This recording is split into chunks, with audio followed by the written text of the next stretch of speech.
Hi friends, నా పేరు Venkatesh. Welcome to YouTube channel చిల్బర్ బ్రేడ్స్ 2.4. ఫస్ట్ వీడియోకి లైక్ కొట్టండి, అలాగే హై బటన్ మీద ప్రెస్ చేయండి. 15K నుంచి 20K వరకు వ్యూస్ వెళ్తున్నాయి. అందరూ లైక్ కొడితే వీడియో ఎక్కడికో వెళ్తుంది, కానీ కొంతమందే లైక్ కొడుతున్నారు. అందరూ ఒకసారి లైక్ కొట్టి చూడండి, వీడియో ఎక్కడికో వెళ్తుంది. నేను అక్కడికి వెళ్ళాలనుకుంటున్నా, కానీ మీరు నన్ను ఇక్కడే ఉంచుతున్నారు. లైక్ కొట్టేయండి. ఇంకా అలాగే సబ్స్క్రైబ్ చేసుకోకపోతే సబ్స్క్రైబ్ చేయండి. సండే అప్డేట్స్లో చాలా ట్విస్టులు ఉన్నాయి. కెప్టెన్ సిటీలో కూడా చాలా ట్విస్టులు ఉన్నాయి. అది ఈ వీడియోలో చెప్తా. కెప్టెన్ డీమన్ పవన్ అయ్యాడు, కానీ అందులో కూడా ఒక ట్విస్ట్ ఉంది దానికి. ఇంకా ఫస్ట్ వచ్చేసి సేవింగ్ ఆర్డర్ గురించి చెప్తా. సేవింగ్ ఆర్డర్ వచ్చేసి ఫస్ట్ సేవ్ అయింది వచ్చేసి రీతు ఎలా సేవ్ అయిందంటే, గ్రీన్ బ్యాంగిల్స్ అలాగే రెడ్ బ్యాంగిల్స్ అని ఒక ప్రాసెస్ ఉంటుంది. అందులో గ్రీన్ వస్తే సేఫ్, రెడ్ వస్తే సేఫ్ లేదు. గ్రీన్ వచ్చింది రీతుకి, సేఫ్ అయింది. ఇంకా సెకండ్ వచ్చేసి హరీష్ గారు సేఫ్ అయ్యారు. ఇది ఎలా అంటే, ఒక బాణం ఉంటుంది, ఆ బాణం వల్ల లిఫ్ట్ చేస్తే సేఫ్ అవుతుంది, ఆయన సేఫ్ అయ్యాడు. ఇంకొచ్చేసి థర్డ్ వచ్చేసి రాము. ప్రాసెస్ ఏంటంటే, ఒక కలశం ఉంటుంది, అందులో తమలపాకు ఉంటుంది, రాముకు వచ్చింది, రాము సేఫ్ అయ్యాడు. ఇంకా లాస్ట్ రౌండ్ వచ్చేసి కళ్యాణ్ అలాగే ప్రియా ఇద్దరు ఉన్నారు. కళ్యాణ్ సేవ్ అయ్యాడు, ప్రియా ఎలిమినేట్ అయిపోయింది. ప్రియా అయితే చాలా షాక్ అయింది, నేను ఎలిమినేట్ అయ్యాను అని. చాలా ఏడ్చింది, ఎమోషనల్ అయింది. హౌస్లో ఏడ్చింది, స్టేజ్ మీద ఏడ్చింది, అలాగే బజ్జులో కూడా ఏడుస్తూనే ఉందంట. వాళ్ళు బజ్జు కొంతసేపు స్టాప్ చేసి ఓదార్చి మళ్ళీ స్టార్ట్ చేశారంట. అంతలా ఎమోషనల్ అయిందంట. ఎందుకంటే ఆవిడ ఎలిమినేట్ అవుతానని అనుకోలేదంట. ఎవరైనా కళ్యాణ్ ఎలిమినేట్ అవుతారని అనుకుంటారు, ఎందుకంటే కళ్యాణ్ ఏమీ చేయలేదు, వచ్చిన వాళ్ళందరూ అదే చెప్తున్నారు కాబట్టి అదే అనుకుంటారు. కానీ ప్రియా ఎలిమినేట్ తీసుకోలేకపోయింది.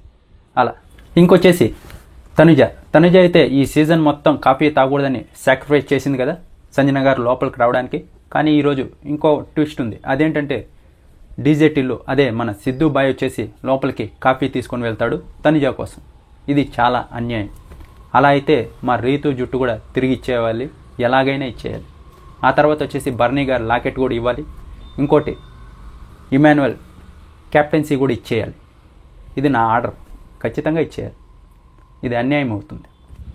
ఇంకా ఆ తర్వాత జమ్మి చెట్టు ఆయుధాల టాస్క్ అని ఒక టాస్క్ పెట్టారు. ఇందులో 2 టీమ్స్గా డివైడ్ చేశారు. ఆ టూ టీమ్స్కి హెడ్ వచ్చేసి, ఒక టీంకి వచ్చేసి ఇమాన్యుయల్ హెడ్, ఇంకో టీంకి వచ్చేసి దివ్య నిఖిత గారి head.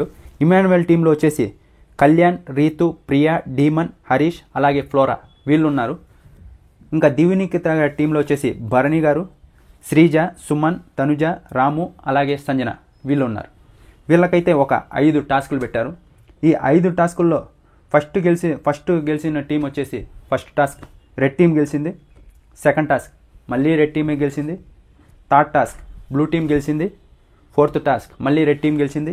Fifth task blue team గెలిచింది. 3 రెడ్ గెలిస్తే 2 బ్లూ గెలిచారు. ఇంకా ఆ లాస్ట్ 5th టాస్క్ ఉంది కదా, ఆ 5th టాస్క్ ఎవరు ఆడారంటే మన సుమన్ శెట్టి అన్న కూడా ఆడారు. ఆల్రెడీ ప్రోమోలో చూసే అంటారు కదా. శ్రీజ, రీతు అలాగే సుమన్ శెట్టి వీళ్ళ ముగ్గురు ఆడారు. సుమన్ శెట్టి అన్న అయితే వడ తినాలి, వాళ్ళ పాయసం వచ్చేసి శ్రీజ తింది, అలాగే పులిహోర వచ్చేసి రీతు ప్రోమోలో చూశారు. ఇక్కడ గెలిచింది వచ్చేసి సుమన్ శెట్టి అన్న, ఎక్కువగా తిన్నాడంట, గెలిచాడు. మన అన్న గెలిచాడరా. ఇప్పుడు ఈ 5 టాస్క్లు అయిన తర్వాత మొన్న ఎవరికైతే ఫ్యామిలీ నుంచి వాయిస్ నోట్స్ ఫొటోస్ వచ్చాయో, ఇప్పుడు రాలేదు కదా, వాళ్ళకు కూడా ఛాన్స్ వచ్చింది. రీతు, సంజన గారు అలాగే డీమన్ పవన్ వీళ్ళకైతే వాయిస్ నోట్ వచ్చింది. మాస్క్ మ్యాన్కి అయితే లెటర్ వచ్చింది. ఆ లెటర్లో అన్నీ చెప్తే బాగుంటుంది, మూడీగా ఉండద్దండి, అందరితో కలవండి అని. అయినందో ఎంత చెప్పినా ఉమ్మనే ఉంటున్నాడు. ఇంకా ఆ తర్వాత వచ్చేసి రాముకు వచ్చేసి ఫోటో వచ్చింది, కవర్ అయిపోయింది ఫ్యామిలీ వీక్. ఇంకా ఆ తర్వాత వచ్చేసి ఇప్పుడు ఈ టాస్క్లన్నీ 5 టాస్క్లు అయ్యాయి కదా. ఈ 5 టాస్క్లలోంచి ఒక 5 కెప్టెన్సీ కంటెండర్స్ని సెలెక్ట్ చేయాలి. ఇమాన్యుయల్ సాక్రిఫైస్ చేశారు కదా, ఇందులో ఒక ట్విస్ట్ ఉంది, చెప్తా. 5 మెంబర్స్ కెప్టెన్సీ కంటెండర్స్. వాళ్ళు ఎవరంటే డీమన్ పవన్, రీతు, రాము, సంజన అలాగే హరీష్ గారు. వీళ్ళు 5గురు వచ్చేసి టాస్క్ ఆడతారు. వీళ్ళలో గెలిచిన వాళ్ళు కెప్టెన్ అవుతారు. ఇప్పుడు హౌస్లో టీవీ ఉంది కదా, ఆ టీవీలో కొన్ని ఇమేజెస్ డిస్ప్లే చేస్తారు, అంటే చూపిస్తారు. చూపించిన తర్వాత హౌస్లో ఎక్కడుందో ఆ బొమ్మ కానీ అది ఐటమ్ ఏదైనా కానీ దాన్ని తీసుకొని వచ్చి బుట్టలో వేయాలి. వాళ్ళు గెలిచినట్టు. డీమన్ పవన్ అయితే 5 తీసుకొని వచ్చి వేశాడు. హరీష్ గారు అయితే 1 తీసుకొని వచ్చారు. రాము అయితే 1 తీసుకొని వచ్చారు. ఇంకా మిగిలిన వాళ్ళు ఇద్దరు ఏమీ తీసుకొని రాలేదు. అందుకే డీమన్ పవన్ కెప్టెన్ అయ్యాడు, సెకండ్ కెప్టెన్. ఇప్పుడు ట్విస్ట్ ఏంటంటే, ఇమాన్యుయల్ కెప్టెన్సీ సాక్రిఫైస్ చేయలేదంట, ఒకే ఒక రోజుకైతే సాక్రిఫైస్ చేశాడంట. ఇది ట్విస్ట్ అంట ఈరోజు ఎపిసోడ్లో.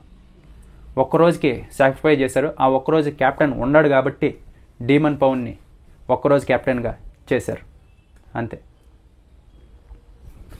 ఒక్కరోజుకి మటుకే డీమన్ పౌన్ కెప్టెన్గా ఉంటాడు, మిగిలింది ఇమాన్యుయల్గా కెప్టెన్ ఉంటాడు. ఇది నాకు వచ్చిన అప్డేట్ ప్రకారం. చూద్దాం ఏం జరుగుతుంది ఎపిసోడ్లో.